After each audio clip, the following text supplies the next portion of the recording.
NARS is outgrowth of Remote Sensing Center established in 1971 under the Academy of Scientific Research and Technology. In 1994, it was a decree to establish NARS as an organization under the Ministry of Higher Education and Scientific Research. National Authority for Remote Sensing and Space Sciences in Egypt is the lead institute and the coordinator of the NAfcoast project. The NAfcoast project is funded from the European Commission, the African Union Commission, GMES and Africa program. It is a partnership between 4 countries in Northern Africa: Egypt, Tunisia, Morocco, Mauritania, in addition to a regional organization named Center for Environment and Development for Arab region and Europe. NAfcoast project one of the most implemented projects in North Africa. It studies the observation of the coast, studies the desertification of the area, studies the development.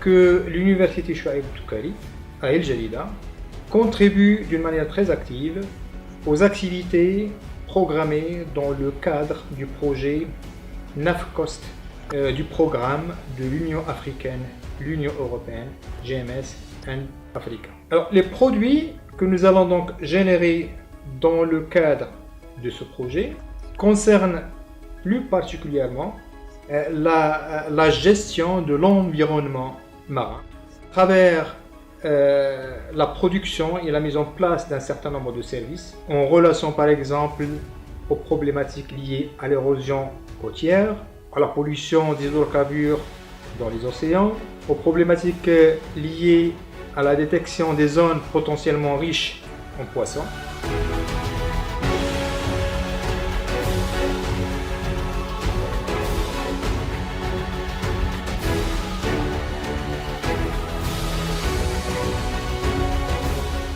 Pour l'observation et le suivi des écosystèmes côtiers en Tunisie, le projet NAfcoast favorise l'utilisation des moyens et des outils innovants.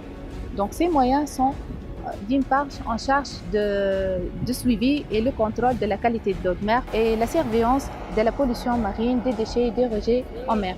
D'autre part, la pêche et l'aquaculture par la localisation des zones de pêche potentielles. Donc ces 2 services sont développés à partir des données des masses satellitaires, des cartes sites et des mesures in situ. NAfcoast project is first in a series of projects that will be implemented in Africa for the GMES and Africa, which is extension of Copernicus in Europe. Copernicus, formerly known as the GMES of Europe. NAfcoast aiming at leveraging the Earth observation capacity in Northern Africa and using remotely sensed data for coastal and marine applications. It anticipated to develop 2 main surfaces. The first surface is oil spill monitoring and mapping in the Red Sea, Mediterranean Sea and Atlantic Ocean.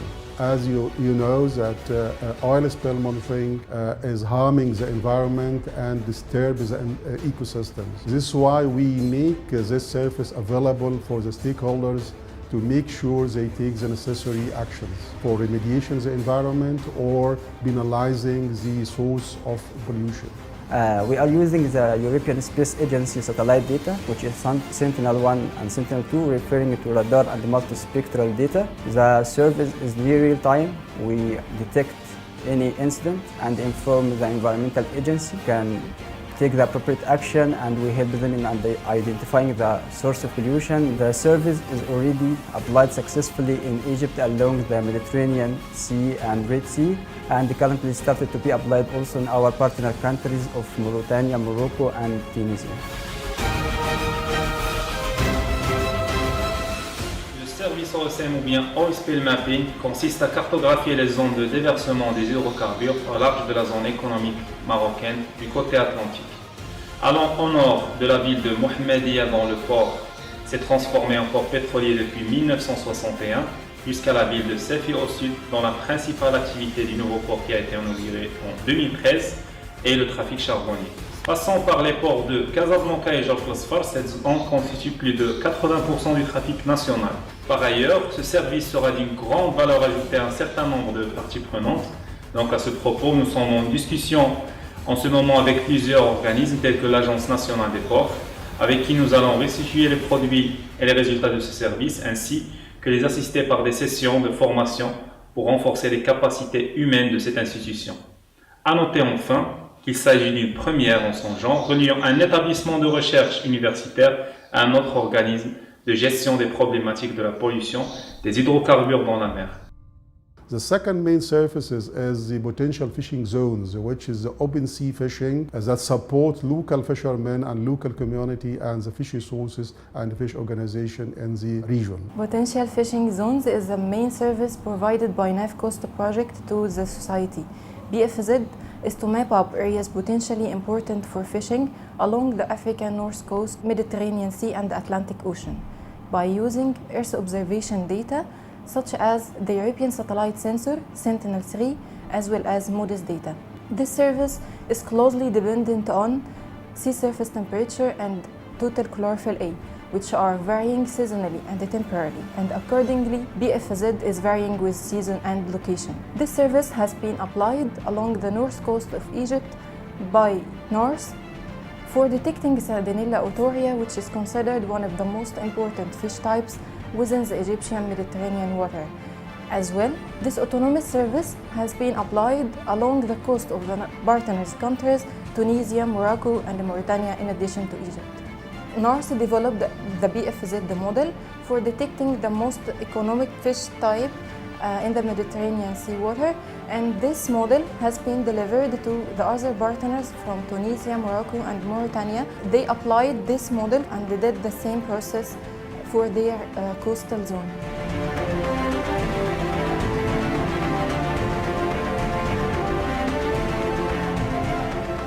Le service PFZ ou bien Potential Fishing Zone consiste à produire des cartes des zones à fort potentiel halieutique. Notre étude sera focalisée sur la sardine, étant donné que le Maroc est à la fois le premier producteur et exportateur à l'échelle mondiale, en assurant une production de plus de 70%. Il est considéré depuis longtemps comme un leader en sardinerie et conserve, notamment le port de Safi a été depuis longtemps un port dédié exclusivement à ce genre d'industrie. En effet, ce service a pour but de fournir des cartes de prévision à court terme pour délimiter des zones à fort potentiel halieutique. Cependant, c'est un service qui va apporter une grande valeur ajoutée à quelques utilisateurs finaux, tels que les petits pêcheurs et les grandes compagnies de pêche maritime. C'est dans cette optique que nous sommes actuellement en discussion avec des associations et des coopératives de la pêche artisanale auxquelles nous allons fournir, en plus de ce service, des formations adaptées à leurs besoins. Not only developing the services, but behind this developing the service, there's a lot of capacity development and leveraging the scientific and technical capacity for end user and stakeholders throughout training programs and workshops. The second issue is how to ensure that the young researchers and academia will be benefited directly from the project by supporting postgraduates students for attaining MScs or PhDs. So the project is combining the Earth observation application and the capacity development. Actually, one of the main objectives of NAfcoast project is to provide services and also to disseminate these services through the outreach. These objectives has been disseminated through a series of training workshops to disseminate the function of Earth observation application in the coastal and marine environment. So we were keen to plan for training course materials and workshops throughout the long period of the project. At the beginning of the project, we managed to have a workshop disseminated here at NORS premises This was on remote sensing and image processing, offered by NARS and coordinated by NARS as well. It has been developed a very good workshop for the trainees, which I think a number of 15 to 16 trainees have been attended this course, representing for the old consortia from Tunisia, Mauritania, Morocco, plus Egypt. And also we managed to invite some of the postgraduate students to attend this course as a sort of support from the project to the academia area. The last period, and due to the COVID-19 problem, we have the challenge to change our plan a bit. We succeeded to have this training workshops online. We offered like 5 series of workshops. I think up to 20 candidates have been participated in these workshops, and we offered this also for the stakeholders and the end users through another series of workshops. One more workshop we have offered online. It was coordinated again by NARS, but provided by Cartologic. Cartologic is a specialized expert company in this area of training. It was disseminated for open source QGIS and also the GNode. I think a number of 20 participants have been participated in this workshop. It lasts for 8 days. Generally, we can say that NAfcoast succeeded to have a series of 6 workshops attended by 3-8 trainees. We offered 5 course materials, and we have 2 videos disseminated for teaching all the beneficiaries and the end users. We have also 2 webinars that disseminated the service for all the disciplines, and also we have online teaching materials have been disseminated through the portal for the project, and all this material is available for everyone within the consortium and even from outside the consortium. More importantly is the dissemination and outreach. How to make sure that these outcomes and the outputs from the project will be distributed to the professional people, the stakeholders, the users, via website, geoportal, social media, posters. A lot of outreach and dissemination already been implemented and developed. Nothing is more important to success of a project than effective communication to ensure high level of engagement of wide community in relation with project outcomes. The project team provides services and formulate messages to communicate with stakeholders. The role of communication is to deliver services and messages to different stakeholders, and for sure stakeholders review these services and provide feedback and comments to enhance the services. Different channels and tools are used to communicate with the stakeholders, such as communication materials, flyer, posters, for sure, social media, Facebook, Twitter, YouTube, and regular media like related TV programs and public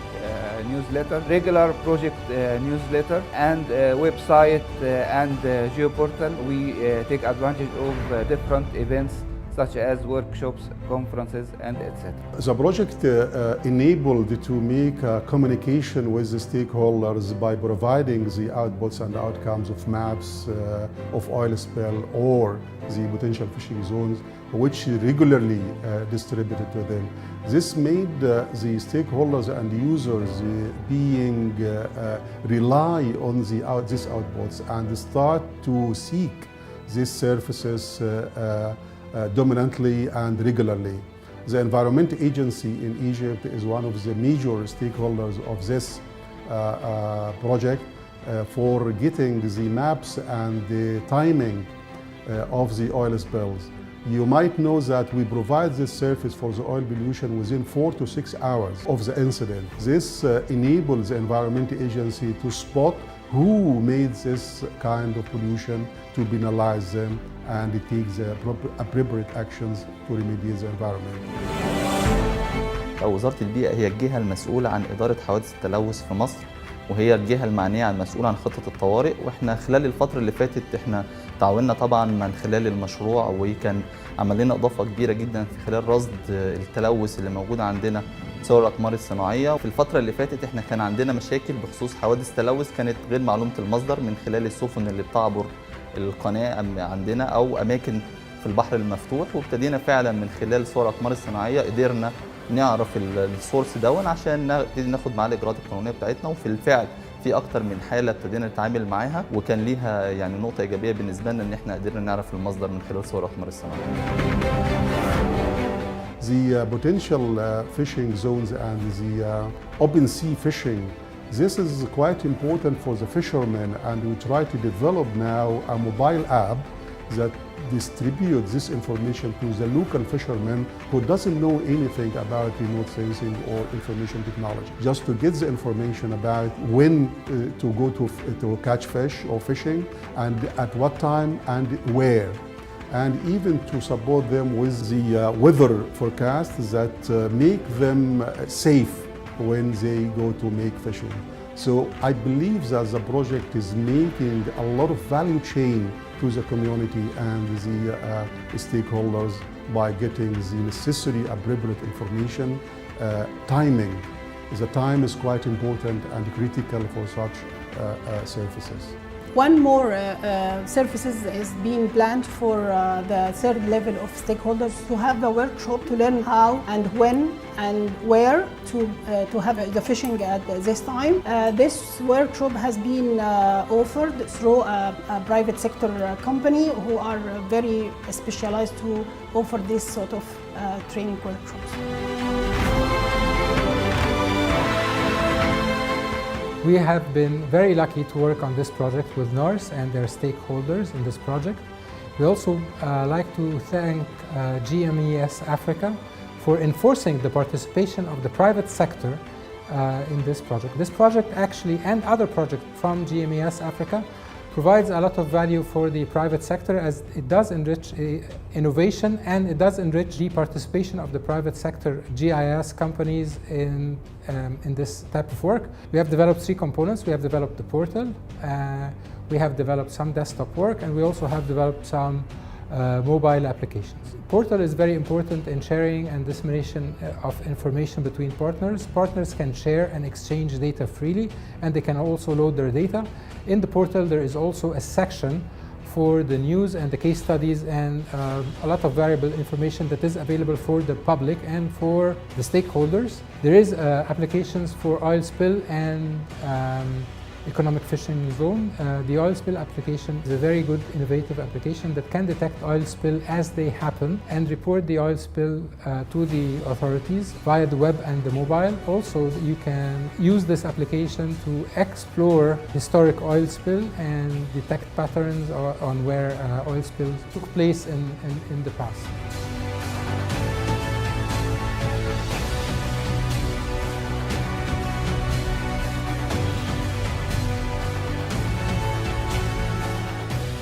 Les services et les produits seront par la suite compilés et présentés sous forme de solutions et remis par la suite à nos partenaires socio-économiques qui vont donc les intégrer certainement dans leur politique de gestion. Alors parmi les parties prenantes et les partenaires socio-économiques, nous pourrions citer entre autres l'Agence nationale des ports, la direction des pêches et de l'aquaculture qui relève du ministère de l'Agriculture et des pêches maritimes, la direction des ports et du domaine public maritime qui relève du ministère de l'Équipement, de l'Office national des pêches et d'un certain nombre d'associations et de coopératives qui travaillent dans le secteur de la pêche maritime et de l'aquaculture. Donc le projet NAfcoast appuie la stratégie nationale tunisienne pour faciliter le développement socio-économique et favoriser tout ce qui est développement économie sociale et prévenir l'environnement côtier et marin des risques qui est en danger.